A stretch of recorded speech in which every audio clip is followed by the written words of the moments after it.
Hello friends, welcome back to our channel Meenas Lifestyle. இன்னைக்கு நம்ம சேனல்ல என்ன வீடியோ பார்க்க போறோம்னு பாத்தீங்கன்னா நான் எப்படி பண்றதுதாங்க பார்க்க போறோம். அது மட்டும் இல்ல garlic நானும் எப்படி பண்றதுன்னு இந்த வீடியோல பார்க்க போறோம். சரி வாங்க எப்படி பண்றதுன்னு சொல்லி பார்த்துடலாம். இதுக்கு வந்து இந்த அளவு நான் பால் எடுத்து வச்சிருக்கேன். கிட்டத்தட்ட இது ஒரு 3 டேபிள் ஸ்பூன் இருக்கும். இதுல வந்து 1 ஸ்பூன் அளவுக்கு சுகர் சேர்த்துக்கோங்க. சேர்த்துட்டு இது நல்லா mix பண்ணிக்கலாம். அடுத்ததா வந்து 1 ஸ்பூன் அளவுக்கு நான் ஈஸ்ட் சேர்த்துக்கிறேன். ஈஸ்ட் சேர்த்து இதையும் மிக்ஸ் பண்ணிக்கோங்க. ஈஸ்ட் வந்து ஈஸியாவே இப்போ வந்து சூப்பர் மார்க்கெட்ல கிடைக்கும். அப்படி ஈஸ்ட் இல்ல அப்படினா இதுக்கு பதிலா நீங்க தயிர் சேர்த்துக்கலாம். இந்த மாதிரி எதுவுமே ஊற வைக்க தேவையில்ல. அப்படியே வந்து மாவு கூட தயிர் சேர்த்து பிசைஞ்சிக்கலாம். அடுத்ததா வந்து 1 கப் அளவு நான் மைதா மாவு எடுத்துர்க்கேன். கூடவே கொஞ்சமா உப்பு சேர்த்துக்கலாம்.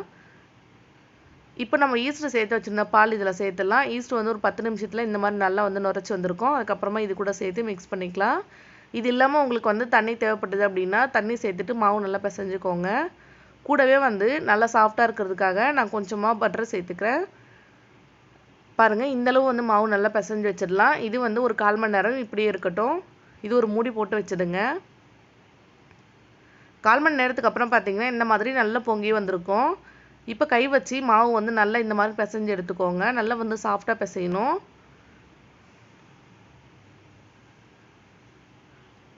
பாருங்க இந்த மாதிரி கையால நல்லா அழுத்தம் கொடுத்து நல்லா சாஃப்ட்டா வர வரைக்கும் நல்லா பிசைஞ்சு எடுத்துக்கலாங்க இத.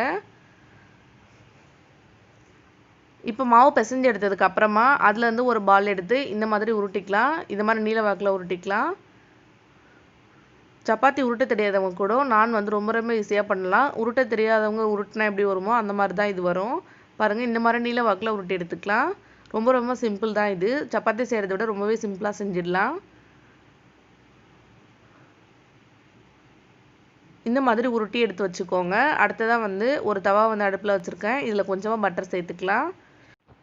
உங்களுக்கு வந்து ஈஸ்ட் வந்து கிடைக்காத பட்சத்துல கவலைப்பட தேவையில்ல. அதுக்கு பதிலா இப்போ நீங்க வந்து தயிர் சேர்த்துக்கலாம். நம்ம பால் சேர்த்தோம்ல அது மாதிரி ஈஸ்ட் சேர்த்து ஊற வைக்காம டைரக்டா வந்து நீங்க தயிர் சேர்த்துட்டு மாவு பிசைஞ்சுக்கோங்க. அதுக்கு அப்புறமா ஒரு 1/2 மணி நேரம் மாவு ஊற வச்சுட்டு செஞ்சீங்க அப்படினா இதே மாதிரி கிடைக்கும். அதுவும் ரொம்ப நல்லா தான் இருக்கும். இப்போ வந்து பட்டர் நல்லா உருகிடுச்சு. அடுத்ததா நம்ம திரட்டி வச்சிருக்க மாவு இது மேல வச்சுட்டு வேக வச்சிடலாம். இது மேல வந்து நல்லா பபிள்ஸ் வரணும். அந்த அளவுக்கு வேக வச்சுக்கலாங்க. இப்போ வேக வச்சுட்டு நம்ம வந்து இது வந்து தவாவிலே திருப்பி போட போறோம். நீங்க டைரக்டா வந்து அடுப்புல கூட காமிச்சிக்கலாம். நான் வந்து இன்னைக்கு அடுப்புல காமிக்கல. அப்படியே வந்து திருப்பி போட்டுக்க போறேன். நல்லா பபிள்ஸ் வந்ததுக்கு அப்புறமா இத வந்து திருப்பி போட்டு எடுத்துக்கிறேன். நீங்க கேஸ்ல வந்து டைரக்டா காமிச்சு எடுத்தீங்க அப்படினா இது வந்து ஹோட்டல்ல சாப்பிடுற அதே மாதிரி இருக்கும். இப்போ டேஸ்ட்ல வந்து இதுல எதுவும் டிஃபரண்ட் இருக்காது. அந்த மாதிரி காமிச்சு எடுத்துட்டீங்க அப்படினா அது வந்து கடைகள்ல கிடைக்கிற மாதிரியே இருக்கும். பாருங்க இன்னொரு சைடும் திருப்பி போட்டு கொஞ்ச நேரம் கழிச்சு எடுத்துடலாம். இப்போ அந்த சைடுமே நல்லா வேகட்டும். கொஞ்ச நேரம் கழிச்சு எடுத்துடலாங்க.